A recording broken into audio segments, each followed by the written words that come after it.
બાળક બોલે કાલુ કાલુ, સૌને લાગે વહાલું વહાલું. આ આ આ આ આ આ આ આ, ગાય કાલુ કાલુ કાલુ, નાના નાના હા હા હા હા, વાહ વાહ વાહ વાહ વાલું વાલું. બાળક બોલે કાલુ કાલુ, સૌને લાગે વહાલું વહાલું.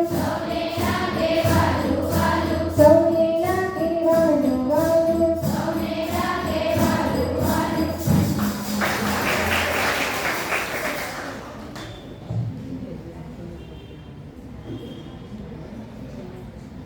ત્યારબાદ અભિનય રજૂ કરશે એસવાયની તાલીમાર્થી બહેનો, જેના શબ્દો છે દાદાની લાકડી.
શાંતિ મંત્ર કરીશું. શાંતિ મંત્ર માટે પ્રશ્નોત્તરી રજૂ કરશે ચુડાસમા કૃષ્ણાબેન.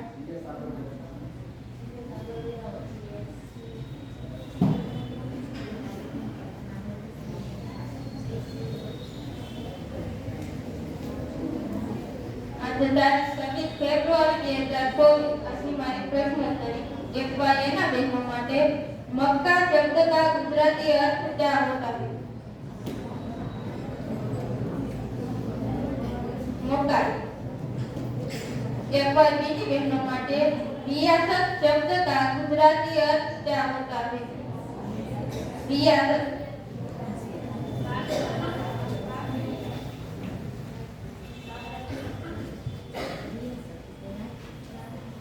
રજવાડું. एक એની બહેનો માટે રાજ શબ્દ का गुजराती अर्थ दीजिए. राज.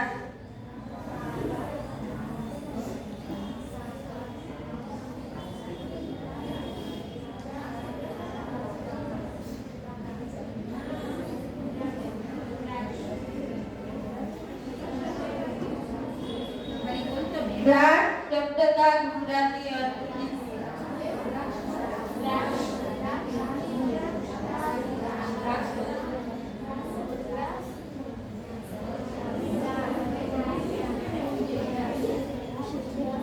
કોળિયો.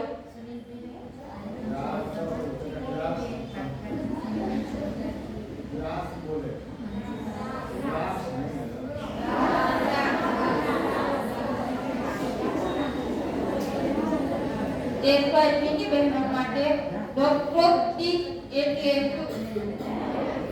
વક્રોક્તિ એટલે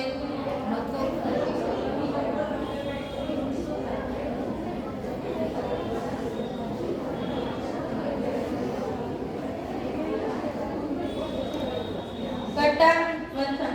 કટા વચન. એક વાર એની બહેનો માટે नील का गुजराती अर्थ क्या होता है? पायल. एक बार बीजी बहनों માટે વિવેક ગુણને હિન્દીમાં શું કહેવાય? વિવેક ગુણને હિન્દીમાં શું કહેવાય?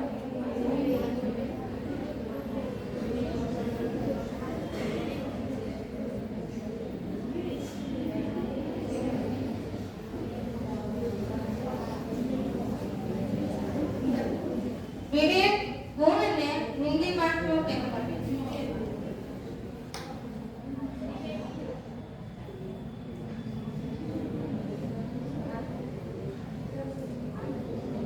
તમીઝ.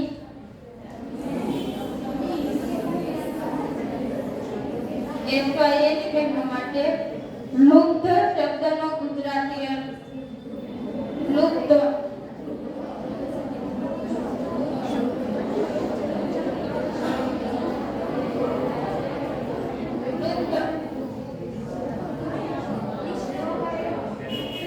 લોભાઈ.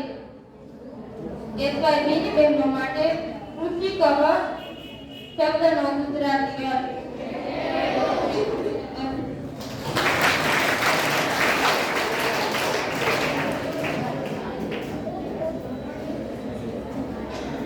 ખૂબ સરસ કૃષ્ણાબેન. ત્યારબાદ વિશેષ રજૂ કરશે બારીયા ગોપીબેન.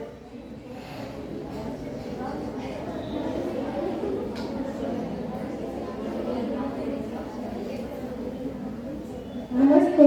તારીખ 16/2/2024 આજ શુક્રવાર. આજનો વિષય જીવનમાં 3 નું મહત્વ.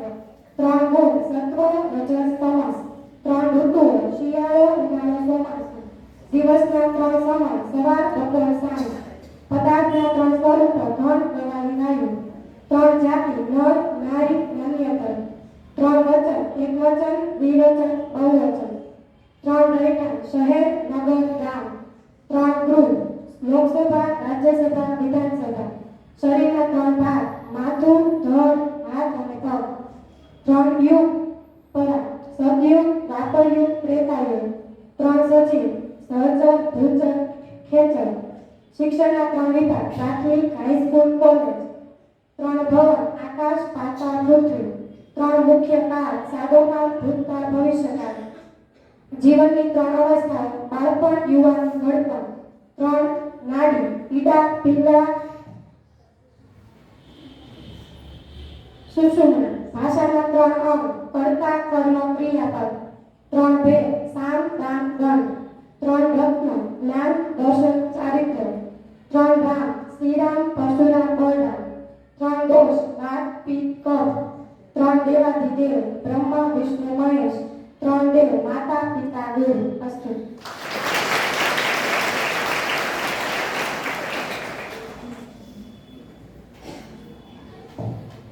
સરસ ગોપીબેન, ત્યારબાદ આપણે સૌ સમૂહમાં શાંતિ મંત્ર કરીશું. શાંતિ મંત્ર માટે સૌ તૈયાર? શાંતિ મંત્ર શરૂ.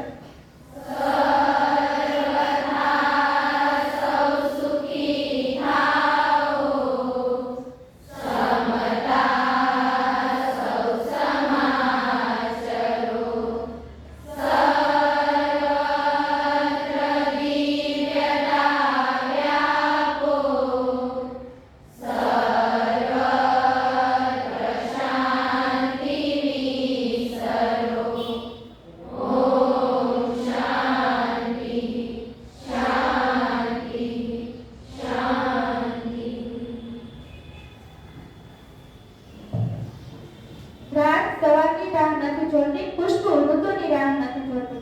જે પણ ખુશીથી મળે આ દુનિયામાં એને શાંતિ સ્વીકારજો, કેમ કે જિંદગી સમયની રાહ નથી જોતી. અસ્તુ.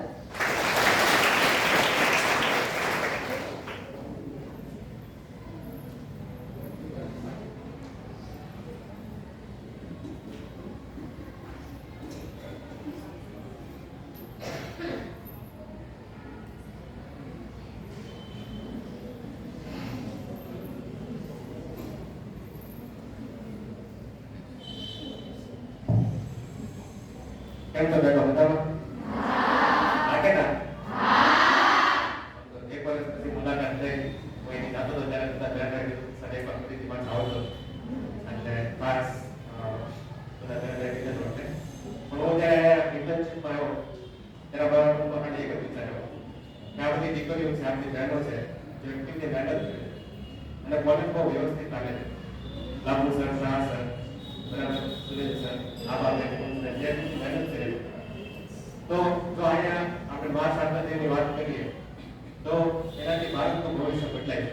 મારો ખાલી એક જ વિચાર હતો, એમાં ખોડિયારને પ્રાર્થના કરી કે એમાં આ ભાવનગરની બુદ્ધિ છે, આટલી બધી દીકરીઓ છે, જો આની વચ્ચે એક સારો વિચાર આપવામાં આવે તો એ ત્યાં ત્યાં આગળ વધી શકે.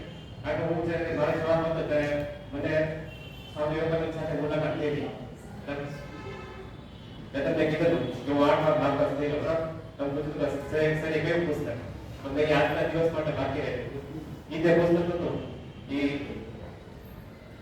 સ્વામીજીનું જીવન ચરિત્ર હતું. આ પુસ્તક વાંચ્યા પછી હું કોઈ જીવનમાં નિષ્ફળ નથી થયો. પછી મારો આખા ગુજરાતમાં રેન્ક આવ્યો.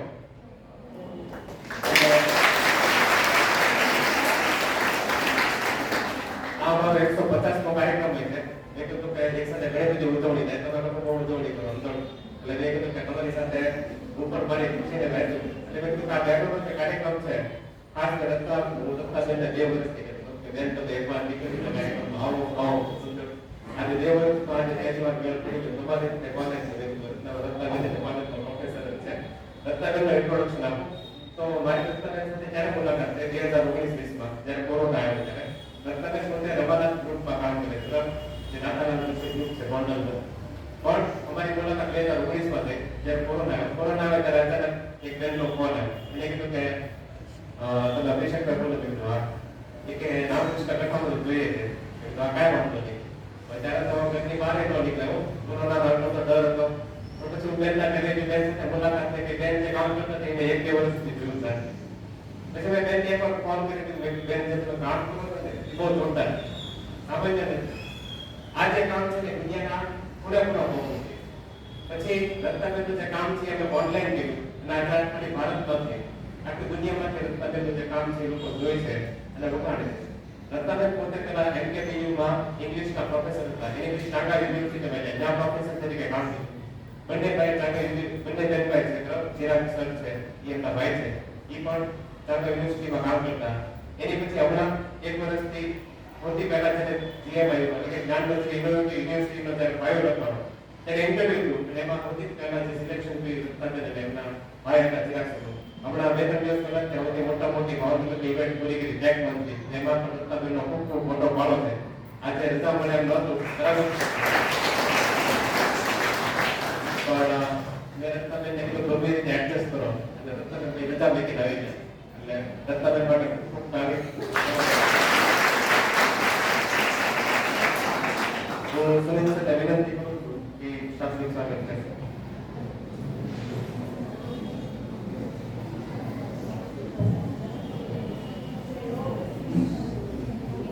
અત્રે ઉપસ્થિત રામકૃષ્ણ વિવેકાનંદ સેવાશ્રમ ભાવનગર શાખાના કાર્યકર અને આજના મુખ્ય મહેમાન મુખ્ય વક્તા એવા શ્રી રત્નાબેન વ્યાસ, સાથે સાથે તેમના સહકાર્યકર અને એલએડ શિક્ષણ શાસ્ત્ર ભવન એમએડની અંદર બીજા વર્ષમાં શિક્ષણ લેતા એવા અભિષેકભાઈ ગોરે, પ્રશાળા સંસ્થા વતી આપ સૌનું હાર્દિક સ્વાગત કરીએ છીએ.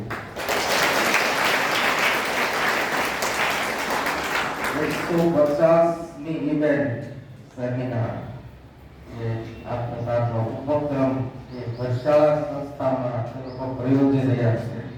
એ આપણા સૌ માટે પણ ખૂબ આનંદની વાત કહેવાય. બેન રત્નાબેન એ પોતાના ક્ષેત્રના એક નિષ્ણાત માહિર છે અને આજે આપણને સૌને એમનો લાભ મળવાનો છે. પણ જે સંસ્થા કામ કરે છે એ સંસ્થાનું ધ્યાન મંત્ર છે બળવાન વિદ્યાર્થી બળવાન રાષ્ટ્ર. આજે જે મુદ્દા ઉપર આપણે બેનનું મનનીય પ્રવચન વક્તવ્ય સાંભળવાના છીએ, માર્ગદર્શન લેવાના છીએ, એ મુદ્દો છે અહીંયા લખ્યો છે શ્રીમાં શારદા દેવી એક આદર્શ જીવન. તો જીવન મૂલ્યોની કેળવણી કેવી રીતે એક સફળ અને સાર્થક જીવન જીવી શકાય, કેવા કેવા મૂલ્યોને સંવર્ધિત કરીએ કે એક આદર્શ જીવન તરફ જઈ શકાય, એ વિશે વિશેષ પોતાના અધ્યયનપૂર્ણ અને અનુભવજન્ય જીવનથી એ પોતાના વિચારો શ્રી રત્નાબેન વ્યાસ આપણી સમક્ષ રજૂ કરવાના છે. ત્યારે ફરી પ્રશાળા અધ્યાપન વતી આપણા સૌ વતી આપણે એમને આવકારીએ છીએ. આભાર.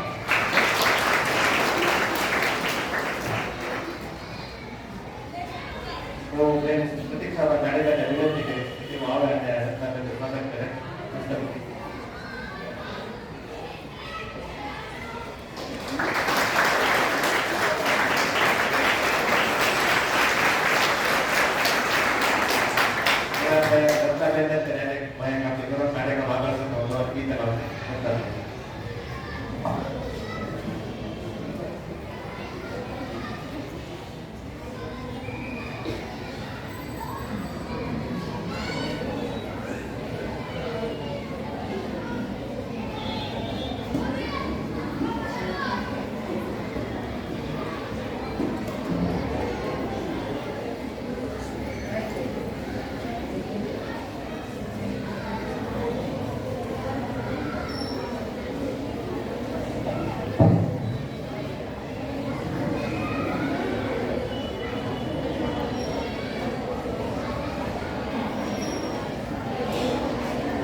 સૌથી પહેલા તો તમને સૌને શુભેચ્છા. મારું ગળું આજે થોડું વધારે ખરાબ છે. 4 દિવસ એક મંજરીનું જે આયોજન હતું એના કારણે થોડી અસર થઈ છે. એની બદલ ક્ષમા પ્રાર્થના છું.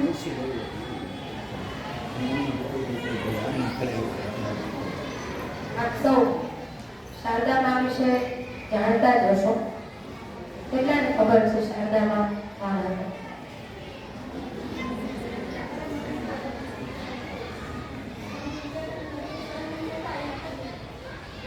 સ્વામી વિવેકાનંદના ગુરુ શ્રી રામકૃષ્ણ પરમહંસ હતા એમના પત્ની. સરસ. એના સિવાય કઈ કોઈ જાણે છે?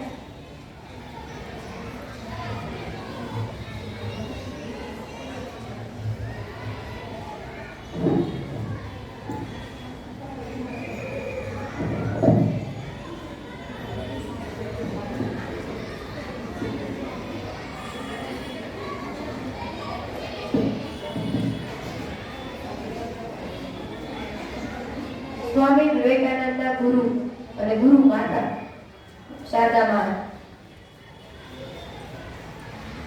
એટલે કે માતૃશક્તિ તરીકે આપણે સૌ શારદામાં વિશે આજે જાણીશું. શક્તિ એટલે શું, કોને ખબર છે?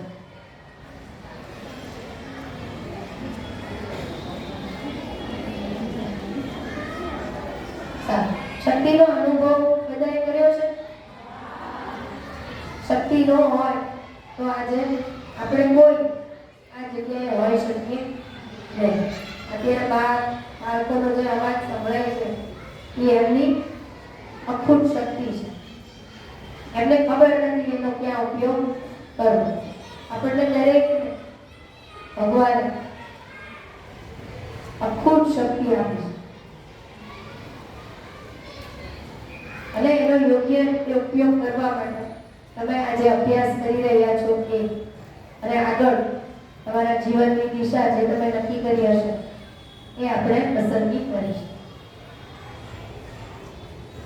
શારદામાનો જન્મ ડિસેમ્બર મહિનાની તારીખ 22 અને ગુરુવારના રોજ ઈસવીસન 1853માં જયરામવાટી નામના કલકત્તાના એક નાનકડા ગામમાં થયો. પણ જેમ ભગવાનના અવતારો એમની દિવ્યતા સાથે લઈને આવે છે એ જ રીતે શારદા માના જન્મ પહેલા પણ એમના માતા પિતાને આ દિવ્યતાનો અનુભવ થયો. એમના માતાનું નામ શ્યામસુંદરી દેવી અને પિતાજીનું નામ રામચંદ્ર મુખર્જી. ખૂબ ધર્મનિષ્ઠ અને સાત્વિક આ દંપતીને ત્યાં શારદા માનો જન્મ થયો.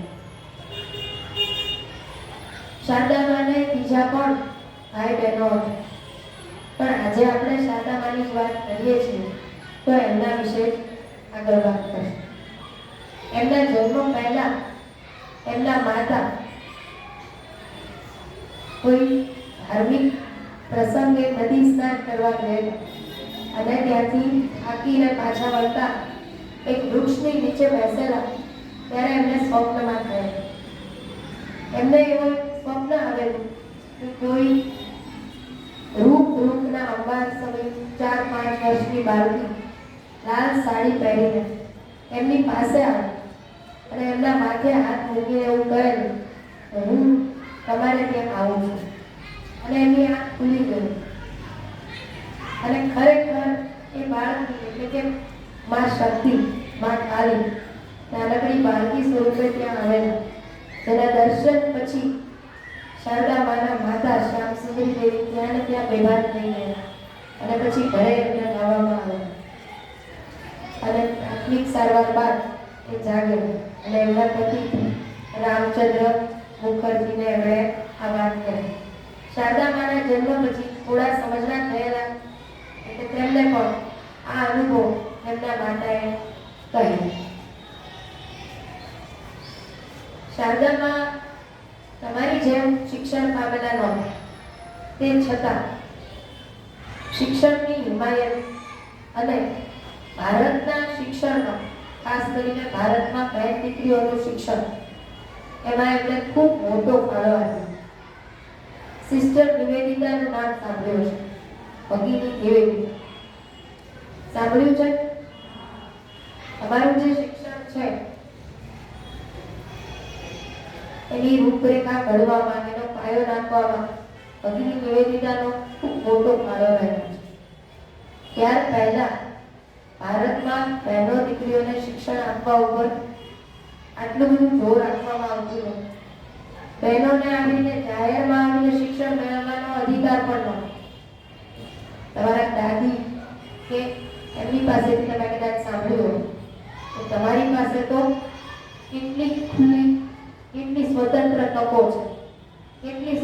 ભદ્રતા છે. સાંભળ્યું છે આવો સંવાદ ક્યારે કર્યો છે ઘરે?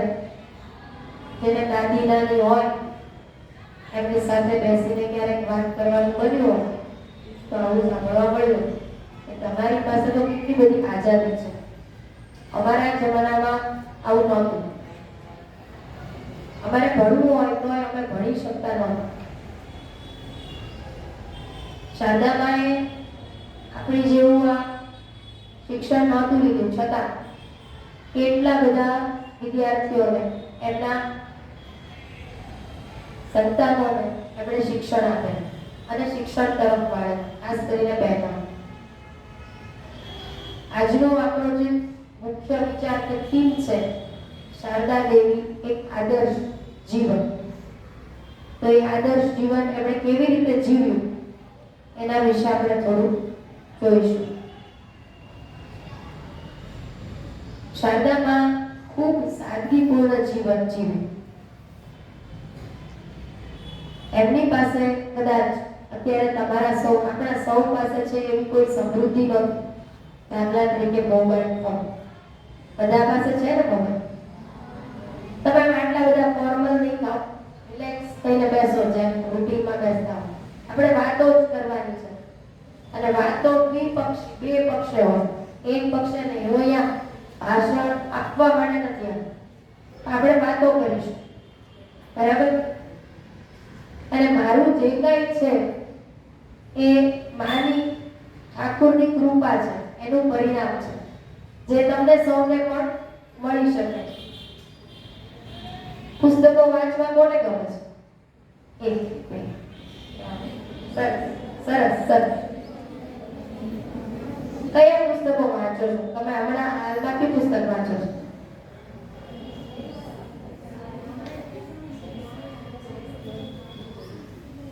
લેખક કોણ? ઋષિ વાલ્મીકિ. સરસ. બીજા જેમણે હાથ ઊંચો કર્યો તો એ કઈ પુસ્તક? ઓક્સિજન. કોણ છે લેખક? Doctor I.K. વીજળીવાળા. તમે? 7 પગલા ધરતી. સરસ. તો બધા જ પુસ્તકો વાંચો છો.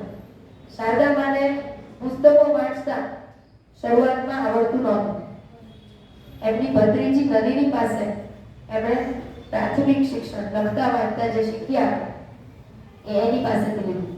કારણ કે એ વખતે મર્યાદા ખૂબ મર્યાદા પડદો રાખવામાં આવતો.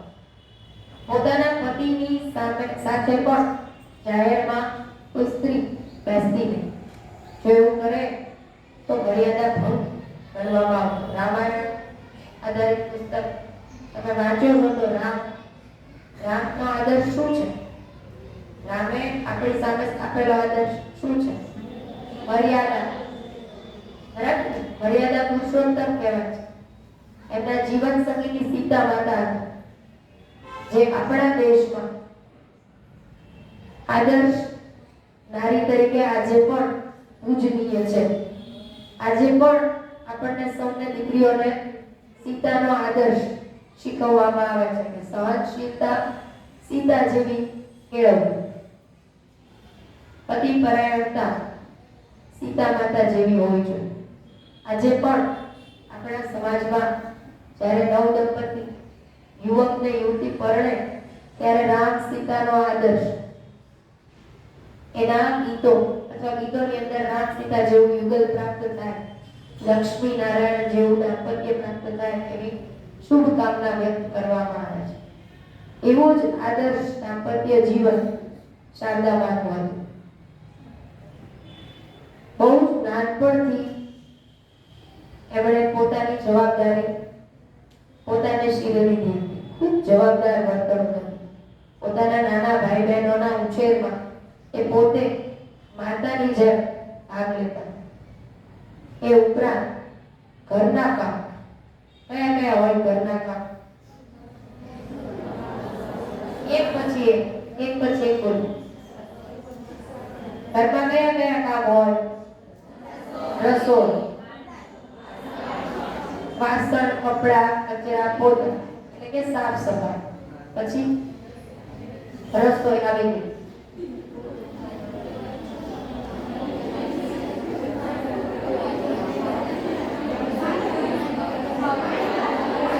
મોબાઈલનું સ્ટેટસ જોવું.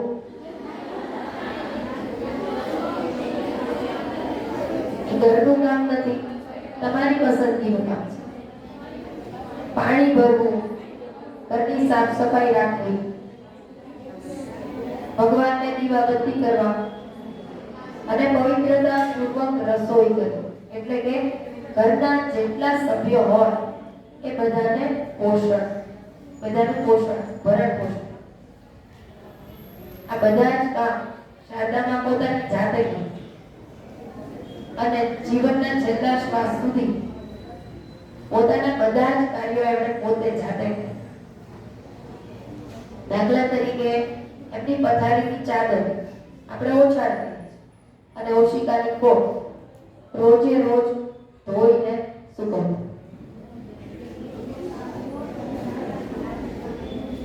તમારામાંથી કેટલા જણ પોતાના બધા કામ જાતે કરે છે?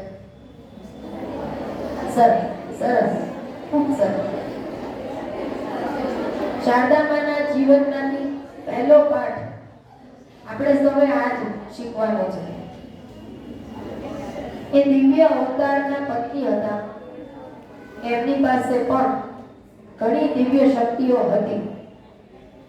છતાં પણ સાવ સામાન્ય સ્ત્રીની જેવું જીવન, એમનું રોજિંદુ જીવન તમે જુઓ તો સાવ સામાન્ય આપણા મમ્મી કે દાદી જે રીતે જીવતા હોય કદાચ એના કરતાં વધારે સાદગીપૂર્ણ જીવન એમનું હતું. ખૂબ ઓછા કપડાં એમની પાસે હતા અને એ સાદા જાતે કાટેલા સૂતર. ખૂબ જ ઓછા ઘરેણા. તમે શારદામાની છબી ક્યાંય પણ જોશો તો તમને એમાં ખાલી હાથના કડા દેખાશે. એ સિવાયનું કોઈ ઘરેણું એમની પાસે ન આપણે તો કલેક્શન હોય છે ને, કલેક્શન કપડાથી માંડીને બધી જ accessories, matching nail polish, matching makeup. શોખ છે વાંધો. માએ કોઈ દિવસ આવો કે આવી બાબતનો વિરોધ નથી કર્યો, પણ આ બધી વસ્તુઓ પ્રમાણસર વાપરવી જોઈએ. કારણ કે આપણી જે ઉંમર છે એ ઉંમરમાં ઘણા બધા આકર્ષણો આપણી આસપાસ હોય છે.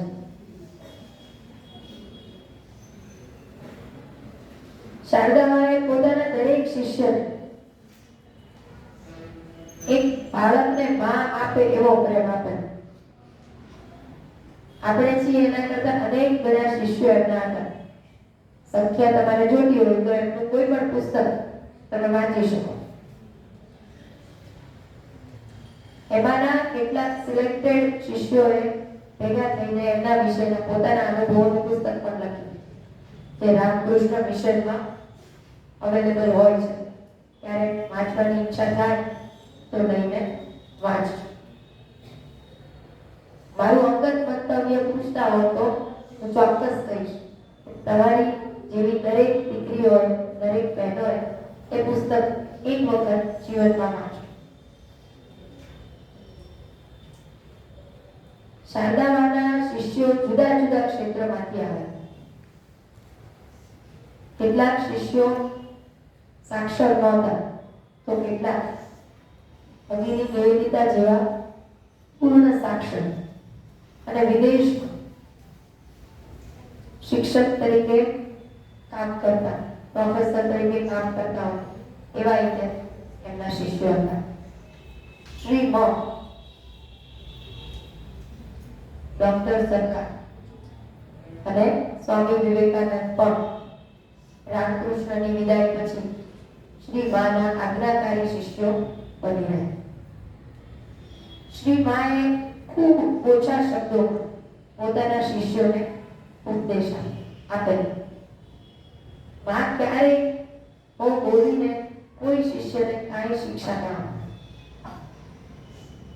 ઠાકુર પોતાની શિષ્ય પસંદગીમાં ઘણી બધી જાતની પરીક્ષાઓ લેતા પછી શિષ્ય પસંદ કરે. ત્યારે શ્રી માએ આવી કોઈ વસ્તુ રાખી નહોતી. કોઈ પણ વ્યક્તિ, કોઈ પણ જ્ઞાતિની હોય, કોઈ પણ ધર્મની હોય, ગમે તેવું આચરણ કર્યું, પાપી કે પુણ્યશાળી, શ્રી માએ ક્યારેય ભેદભાવ નથી કર્યો. ભાવથી એકવાર માને ખાલી માં કે કોઈ અને માનું હૃદય દ્રવ્યું છે. એટલા બધા પ્રેમાળ હતા. કોઈ વસ્તુ માટે એમણે ક્યારેય જીદ કે માંગ નહોતી. ખૂબ નાની ઉંમરમાં શ્રી માના લગ્ન થયા. તમે કલ્પના કરી શકો છો કેવડી ઉંમર હશે નાની ઠાકુર સાથે જ્યારે એમના લગ્ન થયા હતા?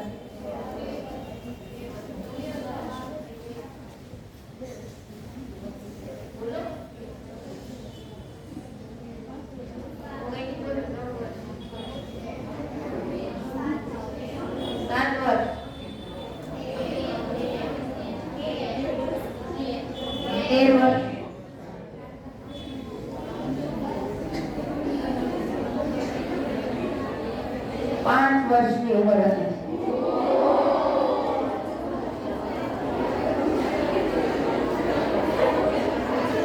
અને ઠાકુરની ઉંમર 23 વર્ષની.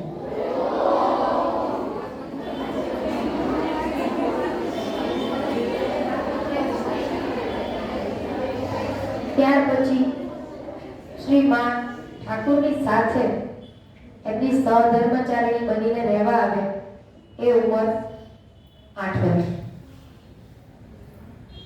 પછી અવારનવાર એમના પિયર જતા.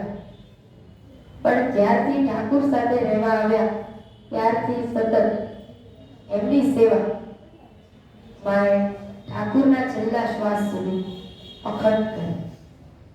ખાસ કરીને ભોજન.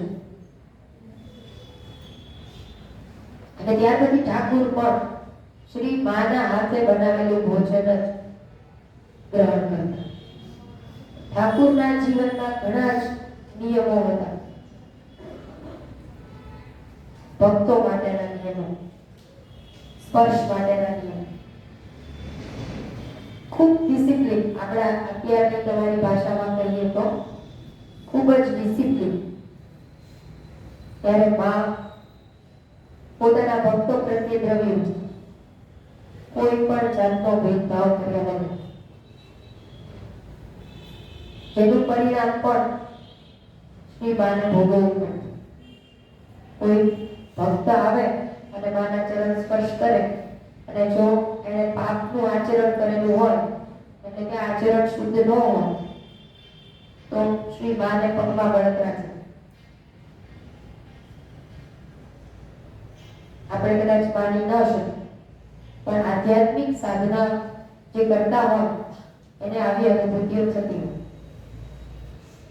તમારામાંથી ઘણાના ઘરે નવરાત્રી માતાજીનું સ્થાપન થતું હોય છે.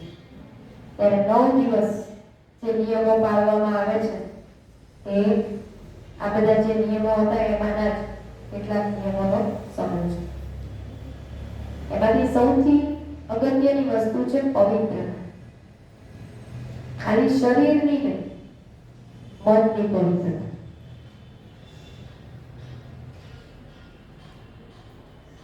માએ હંમેશા કીધું કે મારું કોઈ પણ સંતાન પવિત્રતાથી પોતાનું જીવન વ્યાપન કરશે તો એની એક સાદી પ્રાર્થના, કદાચ શબ્દો એ નહીં વાપર્યા એવી પ્રાર્થના પણ હું સ્વીકારીશ.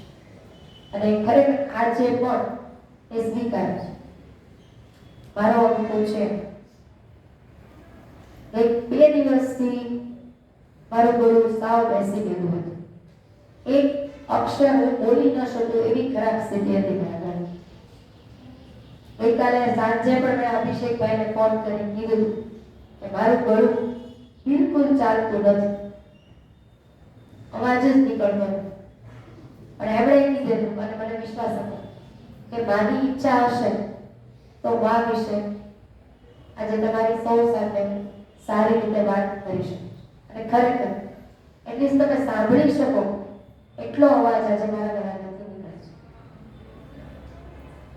નીકળે છે ને કે કાનમાં વાગે છે. મા વિશે થોડું આગળ જોઈએ. માને સંસારી અને સંન્યાસી બંને પ્રકારના ભક્તો હતા. માના શિષ્યો સંસારી પણ હતા, ગૃહસ્થ, અને સંન્યાસી પણ હતા. ઠાકુર ઘણી વખત ઉપદેશ આપતા કે પોતાના શિષ્યો સાથે એ પ્રકારે વાતચીત કરતા, પણ માએ ક્યારેય આવી ફોર્મલ પદ્ધતિ અપનાવી ન. એ પોતાના ઉદાહરણ દ્વારા પોતાના શિષ્યોને શિક્ષણ આપે. દાખલા તરીકે મર્યાદા. મારી ભત્રીજી હતી રાધુ, મને ખ્યાલ આવે, જે હંમેશા માની આ ભત્રીજી એના ભાઈની દીકરી, જે હંમેશા માની આસપાસ અને મોટા ભાગે સાથે રહેતી. મારા ચિત્રો જુઓ તો એમાં એક નાની બાળકી તમને દેખાશે એની બાજુમાં બેઠી. એ લાડકી હતી એટલે બીજું કોઈ એને કઈ કહી શકતું નથી, પણ એની દરેક માંગણી વ્યાજબી ન હોય તો પૂરી ન થાય એની તકેદારી માં પોતે રાખે. અત્યારે કલકત્તામાં જે આશ્રમ છે રામકૃષ્ણ મિશન, ત્યારે આટલો મોટો કે આટલા મોટા પાયે વિકસિત નહોતો. તો જે સંન્યાસી શિષ્યો હોય એ ત્યાં જ રહેતા હોય અને ગૃહસ્થ જે શિષ્ય હોય કે ભક્ત હોય એ લોકો પણ માને મળવા ત્યાં જ આવજા કરે. તો સંન્યાસી શિષ્યો માટે આશ્રમની બહેનો કે માના કુટુંબીજનો એનો વ્યવહાર કેવો હોવો જોઈએ એ બાબતે માનું વલણ ખૂબ કડક રહે. એમાં કોઈ પણ પ્રકારની ચૂક એ ચલાવતા નહીં. એક પ્રસંગ કહું તમને. રાધુને ઘરેણાનો ખૂબ શોખ હતો. તમે બધા પહેરો છો ને, પગમાં ઝાંઝરી, હાથમાં બંગડી, બુટ્ટી, એટલે ઝાંઝરી પહેરીને આખા ઘરમાં એ દોડાદોડ કરે. તો સંન્યાસી શિષ્યો હતા છે એ લોકો પણ ત્યાં અવર જવર કરતા હોય. અને સંન્યાસી માટે આપણા ભારતના જે હિન્દુ શાસ્ત્ર છે આપણું, એમાં કેટલાક નિયમો આપે છે. એમાંના 2 નિયમ. એક તો સંન્યાસી હોય એ સ્ત્રીઓથી દૂર રહે, અને બીજું ગૃહસ્થ પાળવાનો નિયમ. સંન્યાસી જ્યારે ઘરે આવે કે ઘરની અંદર હોય ત્યારે બને ત્યાં સુધી સ્ત્રીઓ, ઘરના સ્ત્રી સભ્યો ત્યાં આગળ જાય નહીં, અથવા જો જાય તો પોતાનું મોઢું છે ઢાંકીને જાય. તો રાધુ ઝાંઝરી પહેરીને આખા ઘરમાં ફરતી અને કેટલાક સંન્યાસી શિષ્યો જેનું રૂટીન ધ્યાન કરવાનું હોય એના ધ્યાનમાં એનાથી ડિસ્ટર્બન્સ થયું. બીજા કોઈ તો રાધુને કઈ ન કીધું, પણ માનું ધ્યાન પડ્યું એટલે તરત રાધુને બોલાવીને ખૂબ આકરા શબ્દોમાં એને ખીચાડી. તરત ને તરત એ ઝાંઝરી એના પગમાંથી કઢાવી અને એની પાસે વચન લીધું કે જો સંન્યાસીઓ વાળા ભાગમાં અવર જવર રહેતી હોય તો કોઈ પણ પ્રકારનો અવાજ ન થાય એ રીતે ત્યાંથી પસાર થવું. કારણ કે સંન્યાસીઓ માટે જપ અને ધ્યાન એ નિયમ છે. આપણા જેવા સંસારીઓ માટે નિયમ નથી, છૂટ મળેલી છે આપણને કે આપણી અનુકૂળતા હોય ત્યારે અને એ રીતે આપણે ભગવાનનું નામ લઈ શકીએ. માના પોતાના નિયમ હતા. દાખલા તરીકે રોજ સવારે 3 વાગે ઉઠી છે, અને આ નિયમ એમણે જીવનના છેલ્લા શ્વાસ સુધી પાડ્યો. 3 વાગે ઉઠી જવું એમ જ નહીં, પણ ઉઠીને બીજા કોઈ જાગીને સ્નાન કરવા નદીએ આવે એ પહેલા ગંગા નદી ત્યાં હતી એટલે એ નદી કાંઠે આવા બાથરૂમ આપણે છે એવા બાથરૂમની સુવિધાઓ ત્યારે નહોતી. અને ગંગા યમુના જેમ આજે પણ પવિત્ર ગણાય છે એ વખતે પણ એટલી જ પૂજનીય અને પવિત્ર ગણાય. એમાં એ રોજ પોતાની બે સંગીની સાથે સ્નાન કરવા જાય. 4 વાગ્યા સુધીમાં પોતાનું બધું જ રૂટીન પૂરું કરીને 4 વાગ્યાથી સવારે 5 કે 5:30 સુધી રોજ ધ્યાનમાં બેસે, જે એમને શ્રી રામકૃષ્ણ શીખ્યા. પોતાનું જે રૂટીન હતું, ઘરમાં તમારું રૂટીન હોય છે ને, સવારે ઉઠીને તૈયાર થઈને અહીંયા આવવાનું તો બપોરે હોય, તો પહેલા શું કરો? નાઈ તૈયાર થઈ નાસ્તો કરવો પડે, રસોઈ કરતા હોય રસોઈ. ભગવાન પાસે 5 મિનિટ 2 મિનિટ કેટલા લોકો બેસે છે? સરસ. આ બધા એવું કઈ કરવાની જરૂર નથી. એવું છે આ રૂટીનમાં શ્રી માએ પોતાની દિવસભરની પ્રાર્થના જોડે સવારના 1 કલાક ધ્યાન અને જપ, ત્યાર પછી રસોઈ. આશ્રમના દરેક શિષ્ય અને ભક્તો જે આવેલા હોય એ દરેક માટે ભોજન માં પોતે બનાવતા. પછી શિષ્યો આવતા એ જવાબદારી શિષ્યોએ ઉપાડી. તે છતાં પણ રસોઈની એકાદ વસ્તુ તો માં ચોક્કસ બનાવતા. જ્યાં સુધી એ સશક્ત હતા ત્યાં સુધી પોતાના હાથે રાંધીને એમના દરેક શિષ્યને આગળ જમાડ્યા. એમના જીવનમાંથી ડિસિપ્લિનનું શિક્ષણ આપણને સૌને મળે. ત્યારે તમે વાંચજો એમના પુસ્તકો.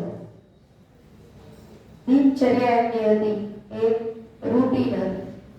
આપણી જેવું નહીં કે આજે વહેલા ઉઠ, રવિવાર આવ્યો તો સૂર્યવંશ, ભણવા ગયા તો ભણવાનું ભૂલી ગયું, રૂટીન ભૂલી ગયું. એવું નહોતું. એક ફિક્સ સમય એમણે રાખ્યો અને પાળ્યો. આપણા માટે એનું પાલન શક્ય છે. અને દરેક આદર્શનું પાલન આપણે ન કરી શકીએ. એમણે ક્યારેય એવું નથી ઈચ્છ્યું કે એમના દરેક ભક્ત કે શિષ્ય એમણે પાળેલા નિયમો પાળે.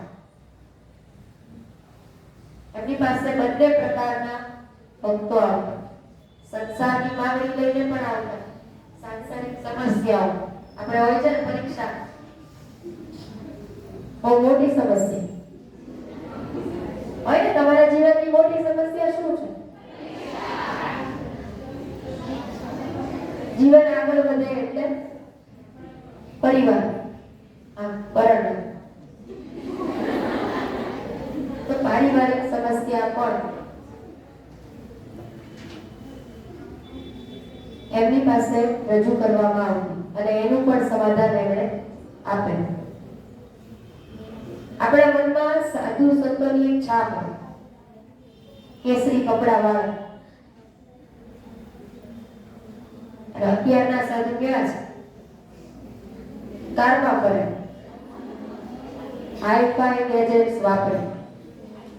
આમાંની કોઈ વસ્તુ શારદામાં પાસે નહોતી. અને છતાં આંતરરાષ્ટ્રીય સ્તરે એમણે એમની શિક્ષા પહોંચાડી. ભગિની નિવેદિતા એમણે દીક્ષા આપેલી અને ભારતમાં સ્ત્રી શિક્ષણનો પાયો ભગિની નિવેદિતાએ નાખ્યો, જેમાં અપરોક્ષ રીતે શારદામાનો ખૂબ મોટો ફાળો. ત્યારબાદ સતત પૂછપરછ અને વાતચીત દ્વારા એ જાણતા કે દીકરીઓનું શિક્ષણ કેવી રીતે ચાલે છે.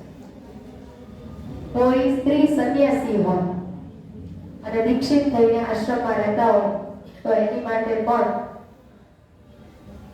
ચુસ્ત નિયમ પાલન એ માએ રાખે. પણ મા પાસે જવું હોય તો કોઈ નિયમ ન હોય. તમને મન થાય એ સમયે તમે એમની પાસે જઈશું. કરુણતાથી એમને બસ પોકાર કરવા, બીજી કોઈ શરત ન.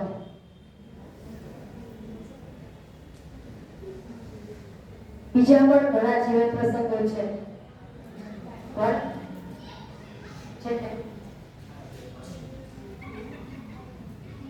બરાબર, પણ એની માટે એમનું જીવન ચરિત્ર તમે એકવાર વાંચજો.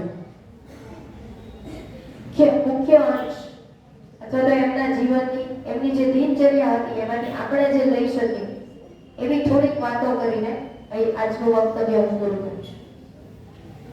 સૌથી પહેલા તો એમના જીવનમાં સાદગી હતી. આપણા માટે સાદગી એટલે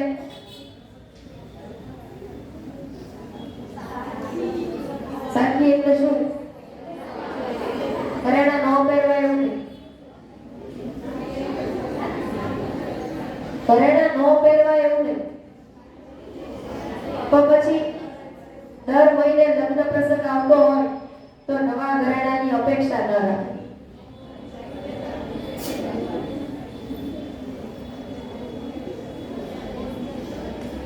પાણીનો બગાડ.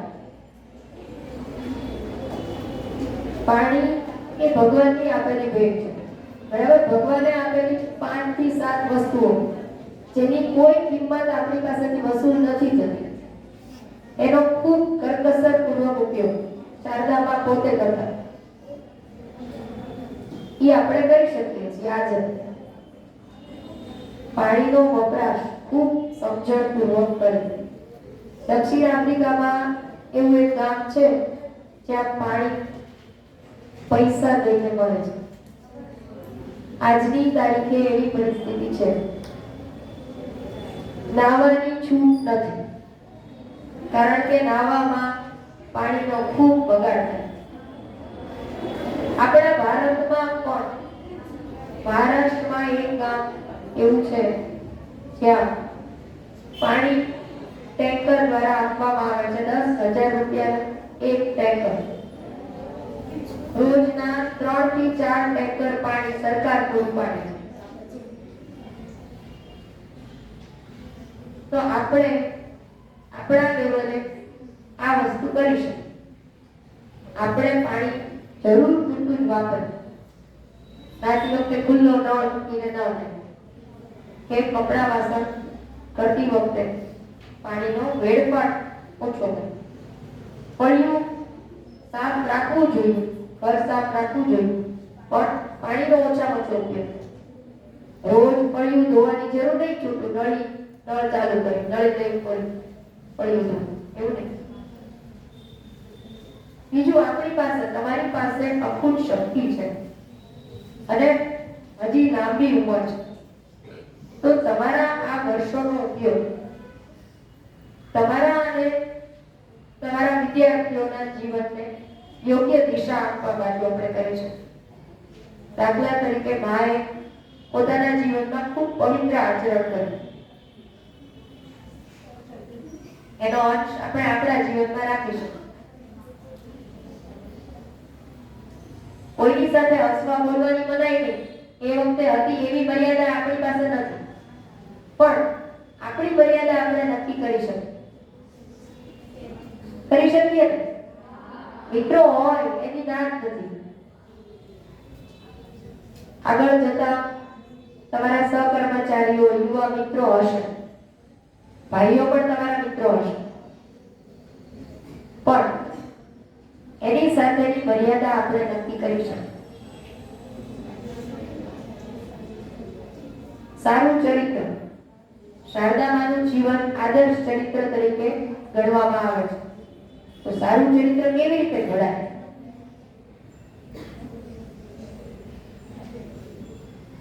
કેટલા વર્ષ હોય તમારા અભ્યાસના?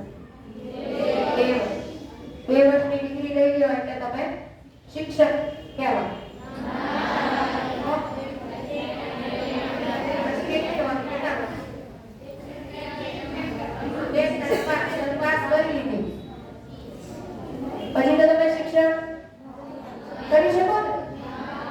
તમારું ક્વોલિફિકેશન થઈ ગયું કે આ બેન શિક્ષક છે, પણ ખરેખર શિક્ષક આખું જીવન પૂરું થાય ને કોઈ સાચા શિક્ષક ન બની શકે. સાચું શિક્ષણ આદર્શ વાળું શિક્ષણ છે. એક ટેવ આપણે પાડી શકીએ, રોજ વાંચન. તમારામાંથી રોજ કેટલા લોકો વાંચે છે? એક જણ દરરોજ. સરસ. તો દરરોજ 5 મિનિટ સૂતા પહેલા અથવા દિવસમાં જ્યારે પણ સમય મળે ત્યારે કોઈ પણ સારા પુસ્તકનું એક પાનું આપણે વાંચી શકીએ? કરી શકીએ ને આપણે? તો આવી 5-6 વસ્તુઓ રોજિંદા જીવનમાં આપણે કરવી. અને સૌથી અગત્યની વસ્તુ છે પ્રાર્થના. સવારે ઉઠીને બધા અહીંયા આવીને તો પ્રાર્થના કરો છો. તમે જોયું ઘરે દરરોજ સવારે અને સાંજે કાંઈ ન બને તો રાત્રે સૂતા પહેલા કોઈ પણ એક પ્રાર્થના તમને ગમે તે, તમને આવડે તે આપણે કરવાનો પ્રયત્ન કરો. નિયમ લેવો એવું કહેતી નથી, બરાબર? માએ એવું કીધેલું, શારદા માએ એવું કીધેલું કે પ્રાર્થનાનો ચોક્કસ સમયગાળો રાખો.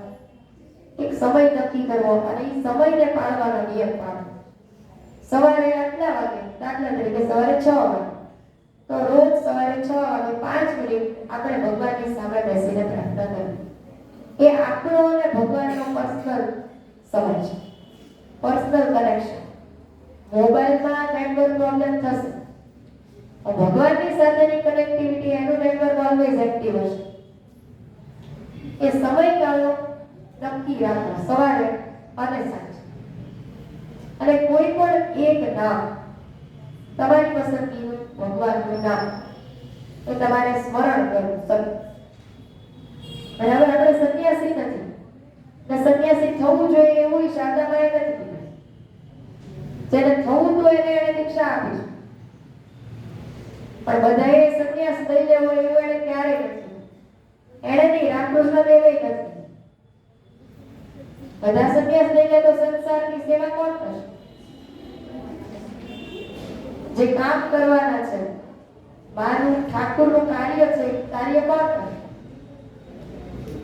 એટલે બધાએ સંન્યાસ નથી લેવો, પણ સંસારમાં રહીને સારું જીવન કેવી રીતે જીવી શકે? પ્રાર્થના અને નામ સ્મરણ. બીજું કાંઈ ન કરી શકો તો ભાવથી કોઈ પણ એક નામ રોજ સતત સ્મરણ કરો. શરૂઆતમાં તકલીફ પડશે, યાદ નહીં રહે, લઈ જશે, પણ એકવાર ટેવ પડી જશે ને પછી તમારા શ્વાસની સાથે એ નામ જોડાઈ જશે. આપણું ભારતનું દર્શન શાસ્ત્ર ખૂબ સમૃદ્ધ છે. વૃંદાવનના સંતો વિશે ક્યારેક વાંચવાનું થાય તો એ દરેક પુસ્તકમાં, દરેક ભક્તમાં બાબત આ વસ્તુ કોમન તમને જોવા જાણવા મળે. જે સંતો હતા એ સતત કોઈનું નામ સ્મરણ કરતા. હમણાં આપણે કીધું રામાયણ, મહાદેવ છે એવી સંકલ્પના છે કે શંકર ભગવાન પણ કૈલાસમાં સતત રામ નામનો જપ કરે છે. ને કાશીમાં જેનું મરણ થાય એને મહાદેવ એના કાનમાં દિવ્ય મંત્ર આપે એવી આપણે ત્યાં એક કલ્પના છે કે હકીકત જે કરે તો એ મંત્ર ભગવાન રામનું નામ છે. બરાબર? એટલું તો આપણે કરી શકીએ ને. તમને ગમે નામ 3 વસ્તુ કરવાની છે. પાણી તો સંયમપૂર્વક વપરાશ, પવિત્રતાપૂર્ણ જીવન અને પ્રભુ પ્રાર્થના. આપણા રૂટીન આટલું થઈ શકે? બસ તમને અનુકૂળ પડે એ રીતે, પણ તમારા ડેલી રૂટીનમાં આ વસ્તુ ઉમેરજો. પછી ક્યારેક આપણે મળશું તો મને કહેજો ફેર પડે છે કે નથી પડતો. બરાબર? એક ફાયદો થશે, નામ સ્મરણ ચાલુ કરશો ને પછી તમને બધાને જે એન્ઝાઇટી થાય છે, શું થશે, હાય હાય હવે શું થશે, ખાસ કરીને પરીક્ષામાં અઘરા વિષયનો પેપર હોય ત્યારે એના ઉપર તમારો કાબુ આવશે. ડર નહીં લાગે. નામની અંદર ઈ તાકાત છે, આપણને નિર્ભય બનાવશે. અને નિર્ભય વ્યક્તિ છે ને એ દરેક જગ્યાએ વિજેતા બને. સ્વામી વિવેકાનંદે કીધું છે નિર્ભય બનો. સામે ગમે તે હોય ભય નહીં રાખો અને તમારું કાર્ય કરો, તમને સફળતા ચોક્કસ મળશે. ધન્યવાદ.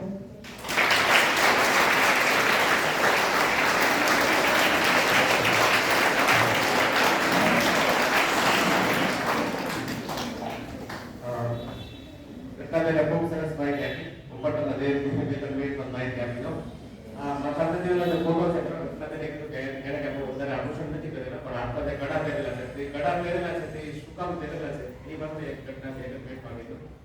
તો રામકૃષ્ણદેવ જ્યારે મા સીતાની સાધના કરતા હતા, તો મા સીતાની સાધના કરતા તો મા સીતા એને પ્રગટ થયા. મા સીતા પ્રગટ થઈ સામેથી ચાલીને આવતા હતા અને રામકૃષ્ણદેવે પેલા તો અતિશય પ્રકાશ હતો. પછી મા સીતા નજીક આવે ત્યારે ખાલી એક જ વસ્તુ જોઈ શક્યા કે એના હાથમાં કડા હતા. આજે આપણે મા સીતાને બધી જોયા નથી, પણ રામકૃષ્ણદેવે જે કડા જોયા મા સીતાના હાથમાં, આ એ જ કડા છે, બરાબર. પછી જ્યારે રામકૃષ્ણદેવે મહાસમાધિ એટલે પોતાનું શરીર છોડી દીધું ત્યારે કડા કાઢતા હતા. ત્યારે રામકૃષ્ણદેવ પ્રગટ કીધું કે હું કઈ જો નથી, મારા શરીરનો નાશ થશે, આત્મા તો હજી છે, ત્યારે કડા કાઢવાની જરૂર છે. એટલે માનો બહુ વિરોધ કર્યો, આખા સમાજે માનો બહુ વિરોધ કર્યો કે આ સ્ત્રી કેવી છે, બરાબર, એનો પતિ ગુજરી ગયો લઈને આભૂષણ પહેરે છે, એટલે બહુ વિરોધ કર્યો. રત્નાબેને કીધું કે ભગીની નિવેદન લઈને આવ્યા. એક વાર કેવું કે બેન હતા એ પોતાની 13 વર્ષની દીકરીને લઈને આવ્યા અને કીધું કે તમે મારી દીકરીને આશીર્વાદ આપો કે એ લગ્ન જીવન સારી રીતે જોઈએ. આ શાસ્ત્રીજીએ ના પાડી હતી, તું આશીર્વાદ નહીં આપો. તમારે જો આશીર્વાદ જોતા તો શિક્ષણ ના આપો, ભગીની નિવેદન શાળા ચાલુ કરી દીધી. ત્યારે વિરોધ કેવો હતો આપણા દેશમાં. હું તમને 120-30 વર્ષ પહેલાની વાત કરું છું. બોસપાડા લઈને કલકત્તાની અંદર શાળા ચાલુ કરી ભગીની નિવેદન. સ્વામી વિવેકાનંદ આખો ભારત કરી લીધું. કેટલા બધા રાજા રજવાડા મળ્યા, કેટલા બધા બહેનો ભાઈને મળ્યા, બીજા દેશમાંથી ભણીને આવ્યા. કોઈ દીકરી માટે શાળા ચાલુ કરવા તૈયાર નથી. ખાલી મહારાષ્ટ્રની અંદર સાવિત્રીબાઈ ફૂલે 3-4 શાળા ચાલુ કરી. આખા રાષ્ટ્રવ્યાપી જે દીકરી માટે શિક્ષણ ચાલુ હોય એનો સ્વામી વિવેકાનંદ શું કહે છે? સ્વામી વિવેકાનંદ કહે છે કે પક્ષીઓ એક તકલીફ આપે ઉડી શકે તે માટે, બરાબર. તો સમાજ છે પણ તે રીતે પ્રગતિ કરી શકાય, સ્ત્રી અને પુરુષ. ખાલી પુરુષ પ્રગતિ કરે તો પછી સમાજ આગળ વધી ન શકે. એના માટે સ્વામી વિવેકાનંદે સ્ત્રી શિક્ષણ પર ખૂબ ભાર મૂકેલો. અને આ ભારતમાંથી કોઈ દીકરી સ્ત્રી શિક્ષણ માટે કામ કરવા તૈયાર નથી, એટલે અમેરિકન ઇંગ્લેન્ડની માર્ગરેટ એલિઝાબેથ નોબેલ એને લઈને આવ્યા અને સ્ત્રી શિક્ષણ ચાલુ કર્યું.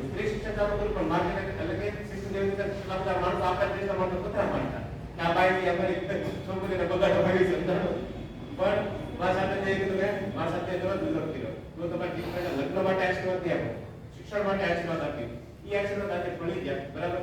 તેની તબિયત થોડી ખરાબ હતી એટલે થોડું લાગ્યું હશે, બરાબર, પણ કાંઈ વાંધો નહીં. પછી આ બીજો પ્રસંગ લઈ લો ફટાફટ. બીજો પ્રસંગ છે રાજુનો પ્રસંગ લીધો. હવે કેવું હતું કે રામકૃષ્ણદેવ જ્યારે સંસાર છોડી ગયા, એક સ્ત્રી માટે એનો પતિ, બરાબર, ત્યારે કેવું નથી, એક સ્ત્રી માટે એનો પતિ જ સર્વસ્વ હોય. મા શારદીજીએ પોતાનું આખું જીવન સમર્પિત કર્યું. જો રામકૃષ્ણદેવ સાક્ષાત કૃષ્ણ ભગવાનનો અવતાર અવતાર હતા, બરાબર. અને મા શારદીજી હતા એ જે મા કાળીનો અવતાર છે, પણ એ આખું જીવન ચરિત્ર વાંચતા પડો એટલે 16 પૂજા હતી ત્યારે રામકૃષ્ણદેવ પોતાની બધી સમસ્ત શક્તિ મા શારદાના ચરણોમાં ધરી દીધી. હૃદય હતો એને એકવાર તુકારે વાત કરી મા શારદા. રામકૃષ્ણ દેવ કીધું તારે મને ગાળું દીધું તો દે દીધે. મા શારદાને ગાળું કાઢે. મા શારદા કોણ છે તેને ખબર નથી. અને એ તમે આખું રામકૃષ્ણ દેવ મા શારદા જીવન ચરિત્ર વાંચો ત્યારે તમને ખબર પડશે કે હૃદય હતો ને એ પોતાના સનાસનમાં આટલો બધો ખરાબ હેરાન થઈ ગયો. શું કામ? કારણ કે એને માની હતું આંગળી થઈ જાય. હું પોતે માનો કાર્યક્રમ નથી કરતો. તમે જોયું હું આ ટિકિટમાં માનો કાર્યક્રમ હું કામ નથી કરતો કારણ કે મારથી તો બોલવામાં ભૂલ થાય તો મારું જીવન આવી જાય. મા આટલા શક્તિશાળી છે પણ તમને ખબર ન હોય એટલે કે મા રત્નાબેનને બોલા મા ઉપર બોલા. કારણ કે મેં 150 કાર્યક્રમ કરેલા, 149 સ્વામી વિવેકાનંદ ઉપર કાર્યક્રમ કરેલા, જ્યાં મારી બોલો ભૂલ થાય તો હાલે. મા શારદા વિશે મારે એવી છે કે એટલે માટે બોલો ભૂલ પણ થઈ. હું શિક્ષક છું ને ઘણા બધા કાર્યક્રમ કેટલા બધા વિદ્યાર્થીઓને ભણાવેલા છે ક્લાસરૂમમાં. બોલો ભૂલ થાય તો મારું આવી ગયું કારણ કે મને ખબર છે કે મા શારદા કોણ છે, સાક્ષાત જગદંબા છે, બરાબર. અને રત્નાબેને કીધું કે કાંઈ પણ ઈચ્છા રાખે પ્રાર્થના કરો. એનું આ ઉદાહરણ આગું ઉદાહરણ આપો. મેં મારી જિંદગીમાં બહુ વધારે આશા નથી રાખેલી. મેં ખાલી એમનો ભગવાન પ્રાર્થના કરેલી, મેં બધી વધારે માંગ્યું નથી, બરાબર. એક જ મિનિટમાં પૂરું કરું. તો હું તમને સાદું ઉદાહરણ આપું. ગુજરાતમાં તો કોઈ પણ સાહિત્યકાર લઈ લો, કીર્તિદાન ગઢવી છે, બરાબર, પછી માયાભાઈ આહિર છે, આ બધા માના ભક્ત છે. ખોડિયારમાં ચામુંડામાં, ઊંઘિયામાં, રાંધણમાં, રંગાડીમાં, રોહિતીમાં, શાકપરમાં, શિકોતરમાં, ફૂટબોળીમાં, ઊંઘિયામાં, પાણીમાં, મોગલમાં, બાબતમાં, બહુચરાજીમાં, અવળકટીમાં, હિંગલાજમાં, સુધારમાં, વિદ્યાવસીમાં, બ્રહ્મચારીમાં, મોટેશ્વરીમાં, માતાજીમાં, વિનાડીમાં, વાહનમતીમાં, રાજેશ્વરીમાં, મોહમાઈમાં, ગાગરમાં,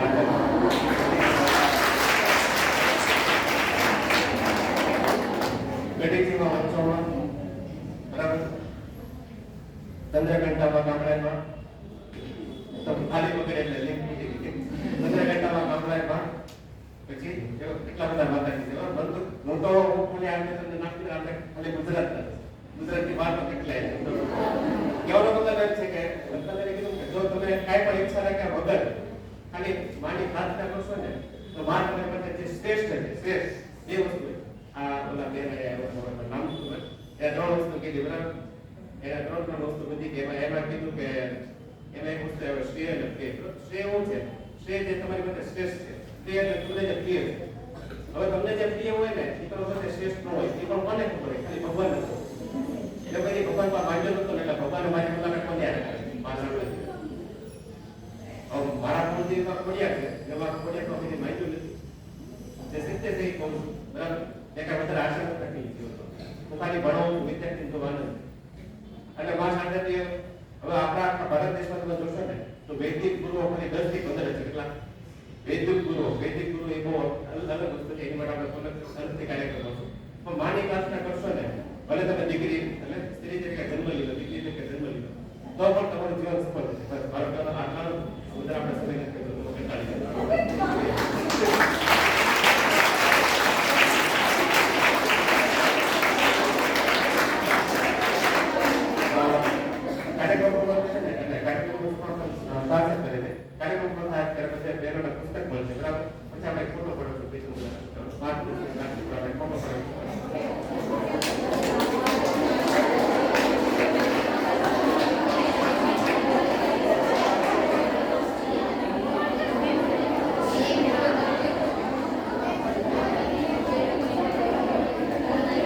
નમસ્કાર.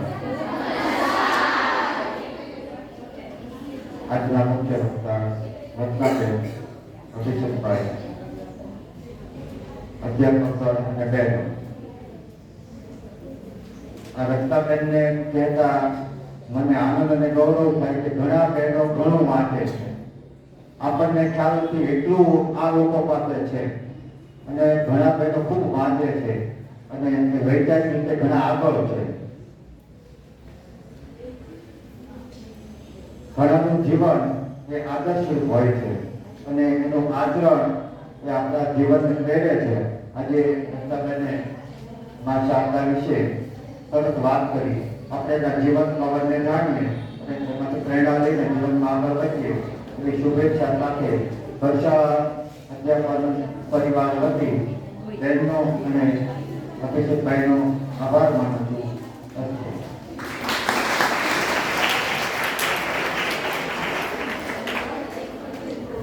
બેનો આજે લાભુભાઈ ગાંધીનગર છે એટલે ઓફિસમાં તમને ક્યાંય કોઈ જગ્યાએથી રજા મળશે નહીં. એટલે આજે સાંજે રજા 5 વાગે જ પડશે. આવતીકાલે શનિવારનો મોર્નિંગ ટાઈમ છે. હવે અહીંથી છૂટા પડ્યા પછી પહેલો અને બીજો પીરિયડ વિશેષ પહેલા ચાલશે, પછી વિશેષ.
અત્યારે પવિત્ર નવરાત્રિ ચાલી રહી છે.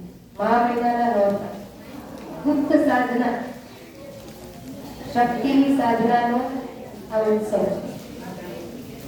અને આ ઉત્સવમાં આ સમય દરમિયાન તમારા બધા સાથે અમે બધા પણ શક્તિના જ સ્વરૂપ પ્રતીક